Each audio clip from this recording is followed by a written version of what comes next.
Hi friends, నేను మీ అమ్మ ప్రవీణ్. ఈరోజైతే 14th July 2025 మనకు ఖమ్మం నుండి కిరాయి రావడం జరిగింది. అంటే మనం నర్సంపేట నుండి ఖమ్మం వెళ్ళి ఖమ్మం నుంచి లోడ్ తీసుకురావాలి. మనకు నర్సంపేట నుండి ఖమ్మంకి 100 kilometers వస్తుంది, రిటర్న్ ఒక 100 వస్తుంది, 200. ఎప్పుడైనా లోకల్ వెళ్ళేటప్పుడు అప్ అండ్ డౌన్ క్యాలిక్యులేట్ చేసుకుంటానండి. ఇది నా చిన్న బండి కాబట్టి నేను 20 తోటి క్యాలిక్యులేట్ చేసుకుంటాను. 20 ఒక 1 రూపీ 2 రూపీ 18-19 మధ్యలో అయినా కౌంట్ చేస్తాను. అప్పుడు 200 kilometers కాబట్టి 200 × 20 4000 అవుతుంది. అతను మనకు కొంచెం రెగ్యులర్ చెప్తారు కాబట్టి ఒక 200-300 అలా తీసుకుంటారు. అలా క్యాల్కులేషన్ చేసుకోకుండా 1500 డీజిల్ ఫ్యూయల్ అయినా 1500 వెహికల్ ఛార్జ్ ఉంటుంది. 3000 అయిందా, పోయిన డ్రైవర్కి ఒక 700-800 అట్లా క్యాల్కులేట్ చేసుకున్నా మన 37-38 అవుతుంది. అలా క్యాల్కులేట్ చేసినా ఇలా క్యాల్కులేట్ చేసినా అదే విధంగా ఉంటుంది. ఇంకోటి ఏంటంటే, నాకు అశోక్ లేలాండ్ బడా దోస్తు కూడా ఉంది. అది అయితే కిలోమీటర్కి 25 క్యాల్కులేట్ చేస్తాను. కానీ అన్ని టైంలో ఇది వర్కౌట్ కాదు. ఎందుకంటే జస్ట్ 100-200 కిలోమీటర్ వరకు 25 ఓకే, 300-400 అలా ఎవో పోయాలనుకో అప్ అండ్ డౌన్ క్యాలిక్యులేట్ చేయకూడదు. ఎందుకంటే కస్టమర్స్ కూడా అప్ అండ్ డౌన్కి అమౌంట్ ఇవ్వలేరు. సో వాళ్ళు ఎలా క్యాలిక్యులేట్ చేస్తారంటే, ఓన్లీ ఎంతవరకు అయితే వెళ్తున్నామో అంతవరకే, అంటే 30 లేదా 35 బండిని బట్టి లేదా వేసే లోడ్ విధానాన్ని బట్టి 30 రూపీసా 35 రూపీసా క్యాలిక్యులేట్ చేస్తారండి. ఎందుకంటే వాళ్ళు రిటర్న్ ఖాళీగా రారు కదా, మళ్ళీ ఏదన్నా ఒకటి చూసుకోవాల్సి వస్తుంటుంది. మీరు అనొచ్చు, మరి 30 అంటే మళ్ళీ రిటర్న్ 30 అంటే 60 వరకు అవుతుంది కదా, ఎక్కువ అవుతుంది కదా. అట్లా ఉండదండి. ఎందుకంటే అన్లోడ్ పాయింట్ నుంచి మరి కరెక్ట్గా ఇప్పుడు మనం ఖమ్మం వెళ్తున్నాం, మళ్ళీ ఖమ్మం నుంచే లోడ్ దొరుకుతుందని ఉండదు. మళ్ళీ ఒక 50, అవసరమైతే 50-100 kilometers వరకు కూడా ఖాళీగా వెళ్ళాల్సి వస్తుంది లోడింగ్ పాయింట్ వరకు.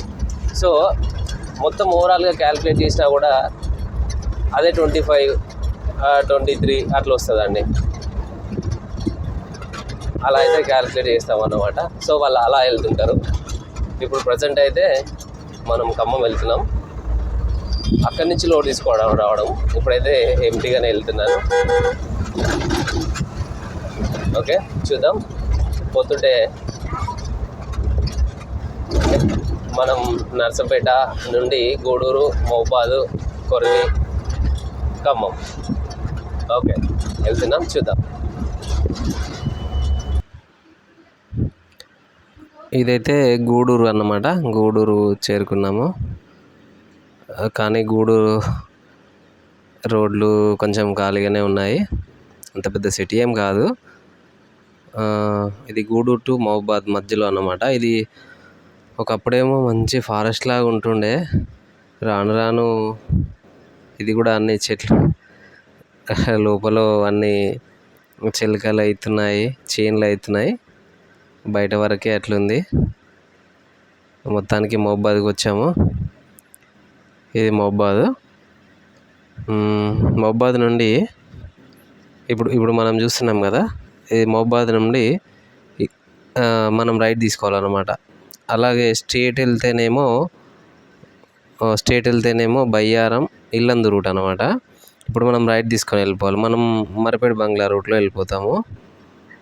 మరిపేట బంగ్లా రూట్లో కూడా కొంచెం ఒక 8-10 kilometers వెళ్ళిన తర్వాత మళ్ళీ లెఫ్ట్ తీసుకోవాల్సి వస్తుంటుంది. అంటే కొరవి నుండి వెళ్ళిపోతాం అనమాట మనం. ఇది తాళ్ళ సంకేస్ నుండి ఇది బైపాస్ అన్నమాట, బైపాస్ బ్రిడ్జ్. ఇక్కడ లెఫ్ట్ తీసుకున్నాము, వచ్చేసాము, కొరవికి అయితే వచ్చేసాము. అది కొరవి కమాను. ఇక్కడ స్పెషల్ ఏంటంటే, వరంగల్ డిస్టిక్ మొత్తంలో ఇక్కడ ఎద్దుల సంతానం ఉంటుంది. ఎడ్ల సంతానం అన్నమాట, పెద్ద మార్కెట్ లాగా. ఎవరైనా మా సైడ్ మొత్తం మా చుట్టుపక్కల 80-100 kilometers లోపు కూడా ఎడ్లు అమ్మాలన్నా కొనాలన్నా పెద్ద మార్కెట్ అన్నమాట. కనిపిస్తుంది చూడండి, అది మొత్తం అదే. చాలా వస్తాయి, అవి పోతున్నాయి చూడండి. ఎవరికి కావాల్సిన వాళ్ళు వచ్చి కొనుక్కొని వెళ్ళిపోతుంటారు, అమ్ముకునే వాళ్ళు అమ్ముకుంటారు. చుట్టుపక్కల ఓవరాల్గా నాకు తెలిసితే వరంగల్ డిస్టిక్లో పెద్ద సంత అంటే అదే.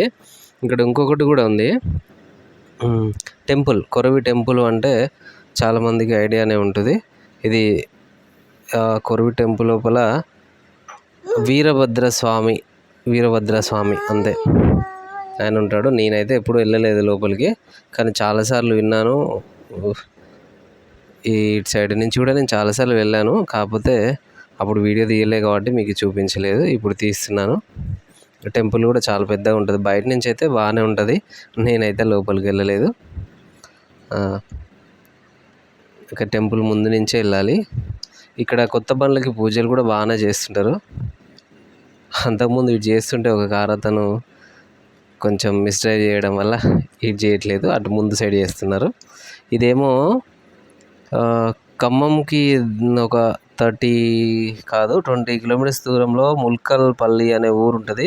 ఇది చూడండి, ఇది ఫ్లో ఎట్లుందంటే వర్షాకాలం లాస్ట్ సీజన్లో వర్షం వచ్చినప్పుడు అంత పెద్ద వరద వచ్చి పైన ఉన్న బ్రిడ్జి లేచిపోయింది అనమాట. అంటే అంత ఫోర్స్ తోటి వచ్చింది చూడండి.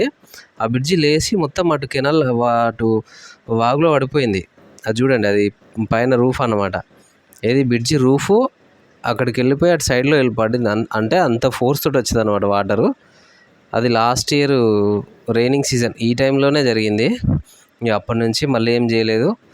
చిన్న రోడ్డు ఉంటే ఆ రోడ్లోనే వెళ్తున్నారు అన్నమాట. నేను అది పోయిన తర్వాత నేను చాలా టైంలోనే వచ్చాను, 4-5 టైమ్స్ వచ్చాను. ఓకే, మొత్తానికైతే ఖమ్మం చేరుకుంటున్నాము. అది ఖమ్మం బైపాస్ అన్నమాట. ఇది ఖమ్మం ఎంట్రన్స్ బైపాస్ అన్నమాట.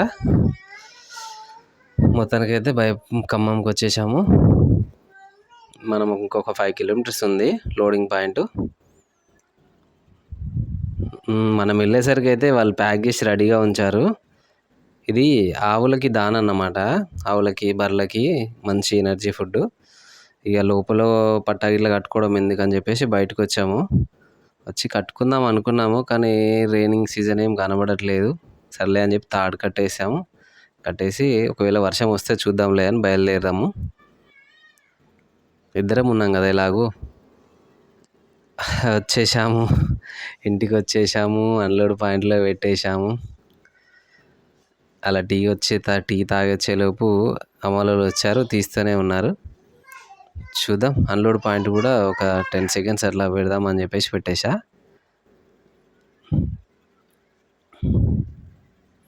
ఓకే, థ్యాంక్ యూ అండి. అది అన్లోడ్ కాగానే ఇంటికి వచ్చేసా. మా ఇల్లు దగ్గరనే ఉంటుంది. ఇంటికి వచ్చేసి ఫ్రెష్ అప్ కాగానే మన పెద్ద బండి కూడా వస్తుంది. అది ఒక లోకల్ కిరాయి వెళ్ళింది అనమాట, దగ్గరలోనే. ఇక్కడే ఒక 5 కిలోమీటర్స్ చిన్న బియ్యం లోడ్ ఉంటే వెళ్ళేసి వచ్చింది.